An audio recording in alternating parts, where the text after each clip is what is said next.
앞뒤 좌우로 한번 인사하겠습니다. 사랑합니다. 축복합니다. 인사하겠습니다.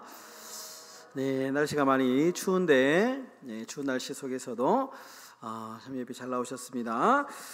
오늘 본문의 말씀으로 인생은 예측 불가라는 제목으로 사도행전 66번째 강해를 이어가도록 하겠습니다.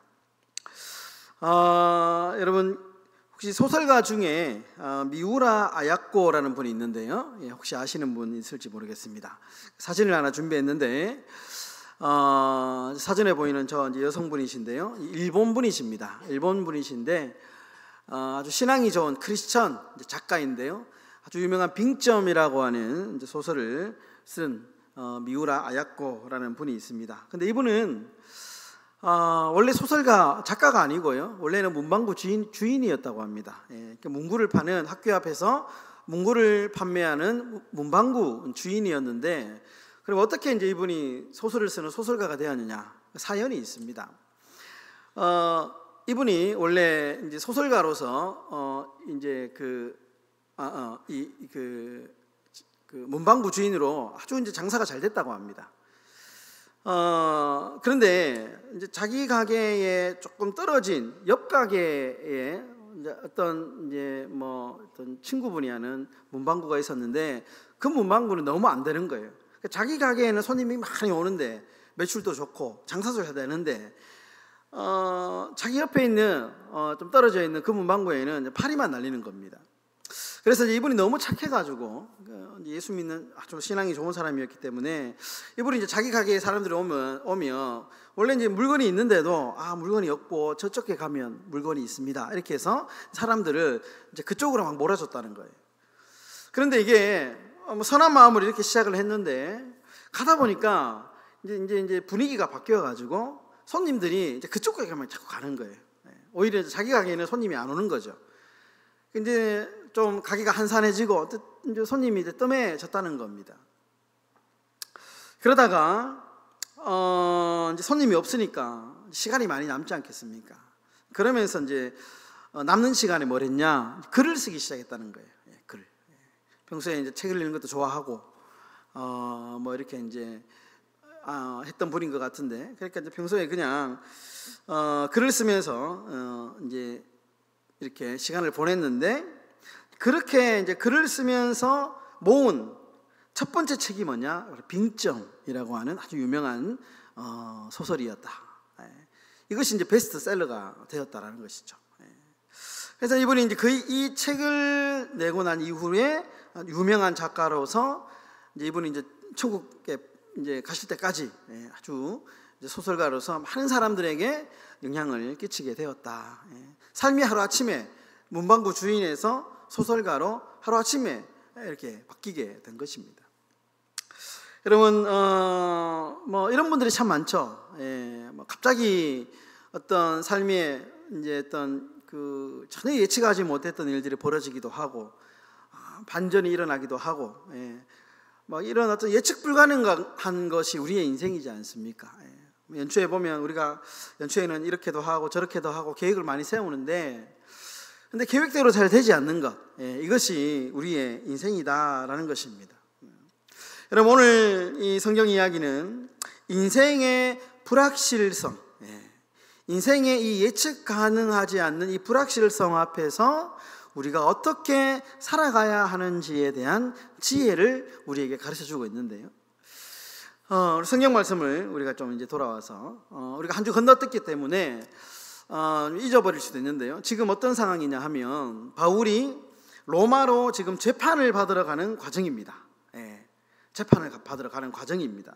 그래서 배를 타고 이제 가는데, 여러분 기억하실지 모르겠지만 원래 그 당시 9월에서 11월 달까지는 배를 항해하지 않는 기간입니다. 왜냐하면 바람이 너무 강하게 불기 때문에, 풍랑이 일어나는 기간이기 때문에 웬만하면 이 배를 물에 띄우지 않는 기간인데, 바울은 그걸 좀 잘 알고 있었던 것 같아요. 경험이 이제 전도 여행을 다니면서 여러 가지 그때 그 지역의 날씨를 잘 알고 있었던 것 같은데, 바울이 막 말리죠.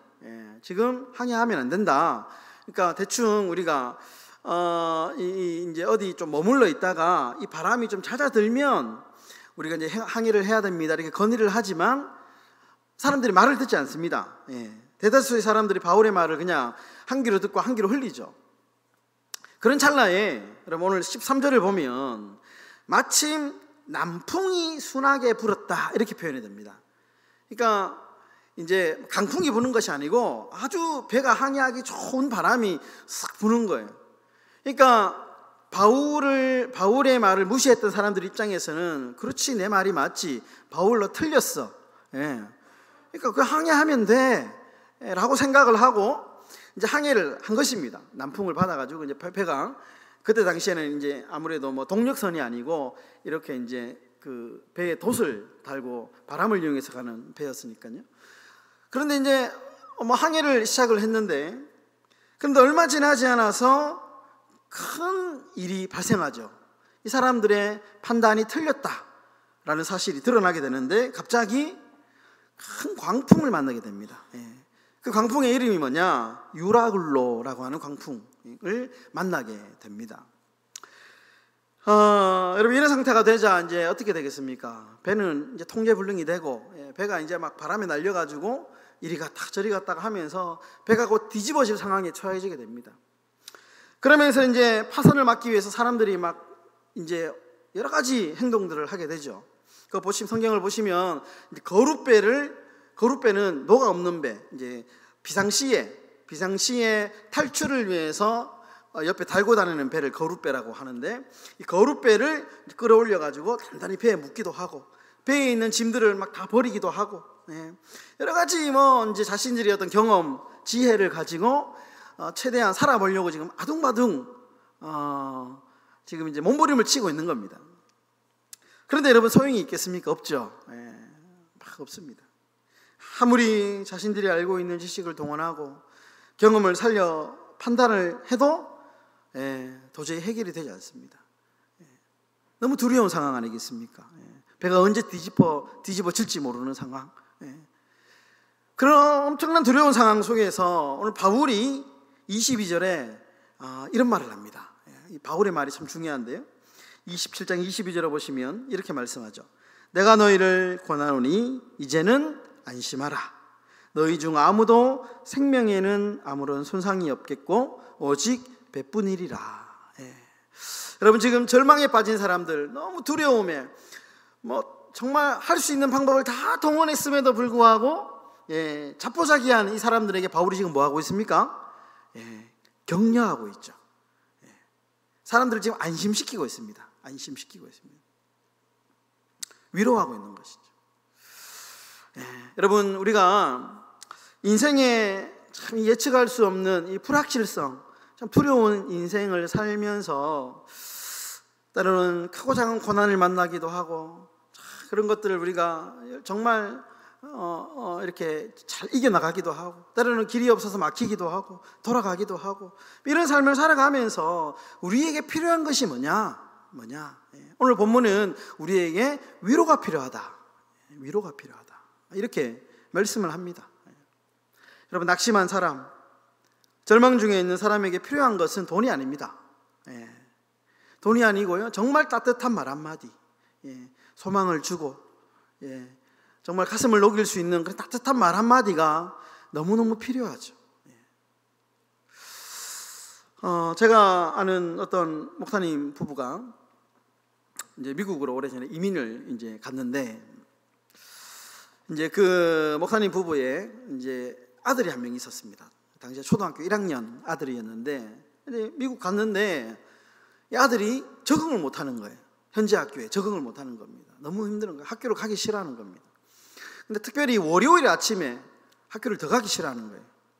알고 보니까 월요일에는 꼭 체육 활동이 있는데 여러분 외국 사람들은 보면 애들은 팔다리도 길잖아요. 신체 조건이 아주 좋지 않습니까? 그러니까 너무 잘 뛰고 체육을 너무 잘하는 거예요. 근데 이 목사님 부부 아들은 체구도 조그만 하고 그러니까 체육을 하면 늘 이렇게 뒤처지고 사람들하고 애들하고 비교가 되고 그러니까 주눅이 자꾸 드는 거예요. 그러니까 안 그래도 이제 적응을 못 하고 있는데 더 힘들어지는 거죠. 더 학교를 가기 싫어하는 겁니다. 이 목사님 부부가 이제 기도하면서 하나님 어떻게 해야 됩니까? 기도하고 있는데, 그런데 이제 하루는 아이가 학교를 마치고 오는데 너무 신이 나가지고 싱글한 걸 웃으면서 집에 오더랍니다. 이제 무슨 일인가 싶어가지고 보니까 아이가 상장 하나를 이렇게 들고 오는 거예요. 상장. 선생님께 이제 받은 상장이라고 아이가 엄마한테, 부모님한테 딱 자랑을 하는데, 그 상장의 내용이 이런 내용입니다. 위의 학생은 달리기 대회에서 누구보다 최선을 다하여 뛰었기 때문에 다른 학생의 모범이 되었으므로 이 상장을 드립니다. 이렇게 이제 상장을 하나 딱 준 거예요. 이게 달리기를 잘해서 준 게 아니고 한마디로 말하면 꼴찌에게 준 격려의 상이죠. 선생님이 아주 지혜로웠던 것 같아요. 선생님이 늘 적응도 못하고 주눅 들어있는 이 동양 자그마한 아이에게 지혜를 낸 것 같아요. 상장을 하나 만들어가지고 격려를 해준 겁니다. 그러니까 그 아이가 그 상장을 받고 난 이후에부터는 조금씩 적응을 해나가기 시작하면서 학교 생활을 아주 잘 해나갔다라는 그런 이야기를 제가 들어본 적이 있습니다. 그럼 이것이 위로의 힘이고 이것이 격려의 힘이지 않겠습니까? 여러분, 누가복음 7장에 보면 예수님이 나인성이라고 하는 성으로 사람들과 제자들과 함께 이렇게 들어가십니다. 그런데 얼마쯤 가지 않아 이제 한 사람을 만나게 되는데요, 한 여인을 만나게 됩니다. 근데 이 여인이 평범한 여인이 아니고요, 자신이 하나밖에 없는 아들의 시체를 메고 오는 여인입니다. 무슨 이유인지는 알 수 없지만 이 여인의 아들이, 하나밖에 없는 아들이 죽게 된 거죠. 병들어 죽게 되었든지 뭐 사고로 죽게 되었든지 본문은 잘 이야기하고 있지 않지만 어쨌든 하나밖에 없는 외동아들인데 죽은 겁니다. 그러니까 절박한 심정으로 이 시체를 메고 예수님 앞에 딱 옵니다. 그런데 여러분, 이 여자를 만난 예수님이 가장 첫 번째 했던 행동이 뭐냐 하면 바로 위로와 격려의 말입니다. 누가복음 7장 13절에 보시면 이렇게 이야기합니다. 다 같이 한번 읽어보겠습니다. 시작. 주께서 과부를 보시고 불쌍히 여기사 울지 말라 하시고. 울지 말라. 무턱대고 그냥 뭐 예수님이 특기가 뭐 죽은 사람 살리고 병든 사람 고치고, 그러니까 그냥 보자마자 막 그렇게 한 게 아니고, 기계처럼 막 그렇게 한 게 아니고요, 사람을 보자마자 불쌍히 여기는 마음으로 울지 말라 위로해 주셨다라는 겁니다. 여러분, 울지 말라라는 건 누구나 할 수 있죠. 울지 마라. 때로는 이 말이 누구에게는 질책의 말이 될 수도 있고 누구에게는 타이르는 말이 될 수도 있고요. 그런데 예수님의 이 말은 위로의 말이죠. 정말 절박한 심정으로 자신의 아들, 하나밖에 없는 아들 시체를 메고 온 이 여인의 심정이 어떻겠습니까? 그런데 이 여인에게 울지 마라, 따뜻한 위로의 말 한마디 건네를 주고, 그리고 그 아들을 살려주십니다. 여러분, 사람이 아름다운 이유는 외모가 예쁘고 옷을 잘 입고 뭐 그렇기 때문에 사람이 아름다울 수 있죠. 그런데 여러분, 사람이 아름다운 이유가 뭐냐? 서로를 위로하며 살아가기 때문에 그렇습니다. 서로를 위로할 수 있는. 여러분, 세상의 모든 사람은 위로가 필요합니다. 위로가 필요 없는 사람은 없습니다. 아무리 강한 사람이라고 해도, 아무리 의지가 강하고 멘탈이 강하고 아무리 강한 사람이라 할지라도 위로가 필요 없는 사람은 없습니다. 그래서 여러분, 우리가 정말 힘든 일이 생기고 여러 가지 좀 흉악한 일들도 일어나고 사랑이 식어가고 이런 때일수록 우리가 어떻게 해야 되느냐 하면 계속 더 많이 위로하고 더 많이 격려해야 된다는 겁니다. 여러분, 국가적으로 재난이 좀 일어나잖아요. 우리 사회에도 보면 그런 일들이 일어나지 않습니까? 배가 가라앉고 비행기가 떨어진다든지 하여튼 여러 가지 우리가 일일이 다 말하지 않아도 그런 국가적인 위기를 당하는 사람들이 있습니다. 그런데 우리가 좀 기억해야 할 것, 반드시 기억해야 할 것이 있는데, 우리가 좀 그런 사람들을 향해서 어떤 사람들은 막 이렇게 비난을 하거나 막 이렇게 좀 정치적으로 이렇게 하는 사람들이 있어요. 공격하는 사람들이 있는데요. 여러분, 이유야 또는 이유를 떠나서 우리가 어떤 정말 그런 어려움을 당한 사람들을 보면 제일 먼저 해야 될 일이 뭡니까? 기도해주고 위로해줘야죠. 우리가 좀 그렇게 이 어려운 시기, 삭막한 시기를 살아가는 것이 옳지 않겠습니까? 저는 우리 교회가 참 위로하는 교회가 되었으면 좋겠습니다. 위로. 우리가 일주일에 한 번씩 금요일마다 붕어빵을 나누잖아요. 우리가 이제 물론 복음을 전하는 것이 가장 큰 목적이기는 하지만, 그러나 그 사람들 입장에서 보면 항상 이렇게 붕어빵을 받아가시는 분들 보면 고맙습니다, 좋은 일 하시네요, 이렇게 얘기하거든요. 그러니까 위로가 된다는 거예요. 추운 날 붕어빵 하나 먹는 거, 어떻게 보면 참 이게 뭐 별거 아닌데 붕어빵 하나 먹는 게 너무 감사한 거죠. 그분들의 입장에서는. 그러니까 이제 제가, 여러분들은 뭐 잘 모르실 수 있는데요, 매일마다 이제 그 낮에 초코 과자를 우리가 조금 후원을 받지 않습니까? 그거를 매일마다 교회 문 앞에 이렇게 내놓습니다. 내놓고 초코 과자 한 개씩 드시고 힘내세요 라고 이렇게 문구 하나 달아놓고 밑에 성경 구절 하나 넣어놓고 이렇게 내놓으면 왔다 갔다 하시면서 그거 한 개씩 이제 드시는 분들이 많거든요. 인기가 좋습니다. 그런 거 하는 게 뭐냐?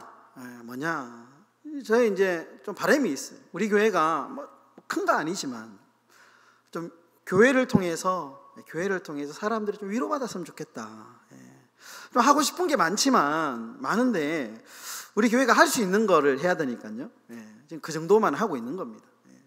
그러니까 작은 거지만 사람들이 그냥 붕어빵을 하나 먹고 뭐 그 초코 과자 뭐 사탕 같은 거 아무것도 아닌데 왔다 갔다 하면서 한 개씩, 여름에는 한 번씩 뭐 이제 정수기도 이렇게 좀 더운 날, 엄청 덥지 않습니까? 앞에 터미널 이제 버스 타는 데 있으면 목마를 때 정수기 그냥 옆에만 탁 밖에 내놓으면 왔다 갔다 하면서 이렇게 물 한 잔씩 먹을 수 있는, 얼마나 큰 위로가 될 것인가. 얼마나 큰 위로가 될 것인가. 우리 교회가 정말 위로가 참 넘쳐나서 이 양덕동에 있는 분들이 우리 교회 지나가면서 저 교회는 참 이렇게 지나가면 참 위로가 많이 된다, 이런 평가, 이런 말을 들으면 얼마나 좋을까라는 생각을 해보게 됩니다. 여러분, 사진 하나 있는데요, 말씀을 좀 마무리하면서 사진 하나 띄워주시고, 이 사진이 뭐냐 하면 스트롱맨이라고 하는 사진인데, 제목이 스트롱맨입니다. 스트롱 강하다, 강한 남자 뭐 이런 뜻인데, 자, 이 그림을 잘 보시면요, 지금 한 남자가 아파트 난간에서 이제 이렇게 있는데 피아노를 들어 올리고, 이삿짐 센터에서 뭐 이렇게 마치 좀 연상을 하면 좋은데 피아노를 이렇게 옮기고 있는데 그런 그림인데요. 근데 여러분, 피아노를 머리 위에 들어 올린다는 것, 우리가 상상을 하지 못해도 여기 있는 피아노 들릴 수 있는 사람이 누가 있겠습니까? 없죠. 웬만한 힘이 아무리 세다 해도 이 피아노를 머리 위로 번쩍 들어 올릴 수는 없습니다. 그런데 어떻게 이 그림을 자세히 보면 피아노를 들어 올리죠. 어떻게 그것이 가능하냐? 잘 보시면 피아노가 줄에 묶여져 있습니다.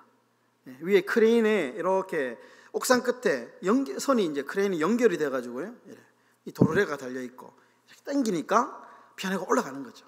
올라가는 겁니다. 그래서 피아노가 들어 올리게 되는 거죠. 맨손으로는 들어 올릴 수 없습니다. 맨손으로는 불가능합니다. 그런데 줄 하나 걸쳐가지고 이렇게 크레인에 딱 걸면 피아노를 틀 수 있는 거죠. 여러분, 이 그림이 우리에게 가르쳐주는 의미가 있는데요, 우리가 참 우리 삶의 무게가 무겁지 않습니까? 너무 무겁죠. 혼자 가기는 무겁습니다. 그런데 이 무거운 삶의 무게를 조금이라도 가볍게 할 수 있는 방법이 뭐냐? 줄 하나 걸쳐 넣어서 미는 건데, 당기는 건데, 이게 뭐냐? 위로다라는 위로. 참 힘들고, 그래서 이제 서울 같은데 자살을 많이 하는 그 무슨 마포대교인가요? 뭐 어느 다리에 보면 그 문구들이 막 걸려 있잖아요. 적혀 있잖아요. 자살 방지용 문구들이, 위로의 말, 한 번 더 보고 생각하라고. 그런 것처럼 여러분, 무거운 이 삶의 무게를 가볍게 할 수 있는 비결이 뭐냐? 그것은 위로다라는 겁니다. 위로. 그럼 정호승이라고 하는 시인이 내가 사랑하는 사람이라는 시가 있는데요, 그 마지막에 보면 식구 중에 이런 문장이 있습니다. 나무 그늘에 앉아 다른 사람의 눈물을 닦아주는 사람의 모습은 그 얼마나 고요한 아름다움인가. 나무 그늘에 앉아 다른 사람의 눈물을 닦아주는 사람의 모습, 얼마나 생각만 해도 따뜻하지 않습니까? 위로해 줍니다. 제가 이제 얼마 전에 그 명절 전에 이제 예전에 섬기던 목사님이 은퇴하시고, 저기 은퇴하시고 여기 김해 장류로 이제 이사를 하셨습니다. 59세, 9세인데 젊죠. 은퇴를 했습니다. 빨리 은퇴하고 이제 대구에는 안 살고, 아예 은퇴하면 은퇴 목사는 교회하고 떨어져야 된다, 멀리 가야 된다, 이런 이제 평소에 지론이 있기 때문에 김해로 이렇게 여기 장류 쪽으로 오셨어요. 그래서 이제 출시 목사님 몇 분하고 이제 가서 목사님 이제 점심 같이 먹으면서 이런저런 얘기를 했는데, 그 이제 출신 중에 서울에서 목회하는 분이 계십니다. 서울에서 이제 목회하는 분인데, 이분이 이제 좀 어려움을 겪었던, 지금 이제 안식년을 맞이해서 이제 이렇게 왔는데, 이야기를 들어보니까 교회에 이제 어려움이 있어가지고 사임을 했대요. 사임을 했는데, 그런데 뭐 어떻게 잘 돼가지고 그 사임을 다시 반려하고 이제 다시 목회를 할 수 있도록 이제 이렇게 분쟁이 해결이 된 겁니다. 그러면서 이제 그 중간에 지금 이제 안식년을 맞아가지고 4월 달까지 4월 노회에 복귀하는 것으로 이렇게 해가지고 이제 다시 복귀를 하게 됐다 하면서 그런 얘기를 쭉 하는데, 이 목사님이 굉장히 강한 사람이거든요. 평소에 저하고 부교육자 생활할 때 이분이 굉장히 강하고, 굉장히 하여튼 좀 사람이 눈물 한 방울 흘리지 않은 사람인데, 이렇게 그 얘기를 하면서 눈에 눈물이 막 이렇게 그렁그렁 하는 것을 제가 봤습니다. 보면서 많이 힘들었구나 라는 생각을 했습니다. 그러면서 이제 막 이 은퇴하신 목사님이 막 위로하면서 맛있는 밥을 막 사주면서 괜찮다 하면서 위로해주고 하니까 이분이 막 이렇게 눈에 보기에도 큰 힘을 얻더라고요. 여러분, 우리가 참 이 예측 불가능한 불안한 삶 속에서 우리가 참 위로가 넘치면 좋겠습니다. 교회가 삭막하지 않습니까? 세상이 참 삭막하죠. 그런 가운데 좀 우리가 위로하고 격려하면 이 어려운 세상 가운데 조금이나마 힘을 얻고 살아가게 될 것입니다. 우리가 서로 우리 교인들끼리도 함께 정말 위로하고 격려하면서 힘을 주는 그런 복된 삶을 살아가시는 저와 여러분들의 삶이 되시기를 주님의 이름으로 축원합니다.